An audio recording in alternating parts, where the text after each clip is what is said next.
Hi, this is Diane Lovetobake on YouTube, and what we're going to make are peanut butter bagels. These bagels are really pretty easy to make, and if you like peanut butter, I have a feeling you're going to like these bagels. Now, I went ahead and made the dough in my bread maker on the dough cycle. You certainly can make yours with your stand-up mixer and your hook.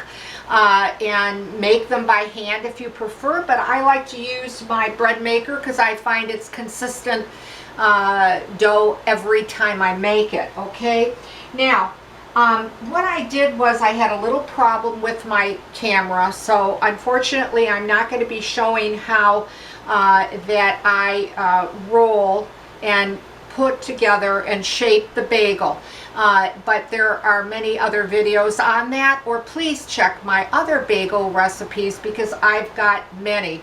I've got sesame seed, cinnamon raisin, whole wheat, cranberry. You know, I have many bagel videos that you'll be able to watch the very end of it and watch, if you need to, on how to shape your bagel. And if you've made bagels before, you probably don't need me to show you the way that I do them because you do them very well, okay?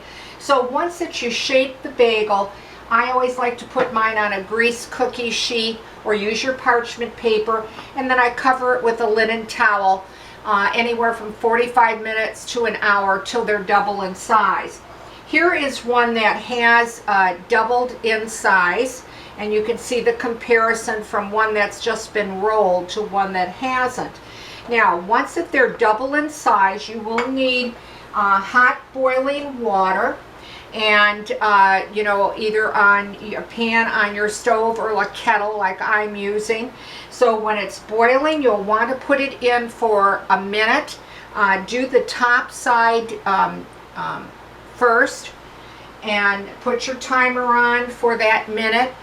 If you have used to doing your boiling method for only 30 seconds on each side, feel free to do that. I prefer the minute because I think it gives the bagels a crispier top and bottom to them, and that's what I like. I like more of a well done baked bagel. And you'll need a slotted spoon or something so that you can flip it over after your minute. Now, once you do that, then you'll need a drying rack or a cooling rack to put them on so that they dry up a little bit, okay? And I didn't put my timer on, but we're going to assume, of course, that it's been about a minute, and I know it's been longer than 30 seconds, and then just flip it over again, anywhere from 30 seconds to 1 minute on each side. Then drain it. Now, once it's drained, then you'll probably want to put something on it to give it a gloss or shine. And I like to use an egg wash. If you don't want to use the yolk, you can certainly beat up some the whites of the eggs and just use the egg whites, okay? Now, if you also want to put the peanut butter morsel chips in this recipe, you need about 3/4 of a cup. I'm not putting them in today, but you can put the peanut butter chips in them, and oh, they're fantastic. This bagel tastes terrific without the morsels, you know, with it is fantastic. Now, once that minute is up, then again, I just let that set. Let me turn off the kettle and let that drain a little bit before I glaze it and put it on my greased tray. Now, you are going to bake them at 400 degrees, and they're going to take you anywhere from 20 to 25 minutes. And I like to bake my bagels really to the whole 25 because I like more of a well done bagel. But if you like them on the softer side, please take them out before that 25 minutes. Now I'm going to give you the recipe very quickly because I no longer put my recipe below my video due to so many people taking my work and posting it and putting it all kinds of places, and it's real frustrating, so it's not worth it anymore. I'm sorry. You will need 1 1/8 of hot water. I like to put mine in a coffee mug and in the microwave, and you want to heat it at least to 110 degrees Fahrenheit. You will need 1.5 tablespoons of peanut butter if you want to use the creamy smooth, or use your crunchy.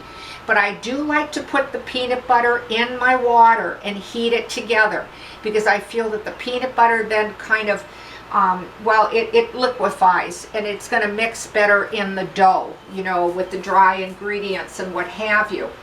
Then you're going to need 2 tablespoons of granulated sugar, or you can use your malt syrup if you prefer. I like to use the granulated sugar myself, and that was 2 tablespoons. You'll need a teaspoon of salt, and you will need bread flour. For the best results on these peanut butter bagels, use a bread flour. You're going to need 3 1/3 cups of bread flour. And then you will need 2 teaspoons of active dry yeast to make them, okay? Now, this one has drained, so then I generally go ahead and I just put a nice little glaze over them. I generally do it on my tray, and then I bake them again, bears repeating, 400 degrees, 20 to 25 minutes.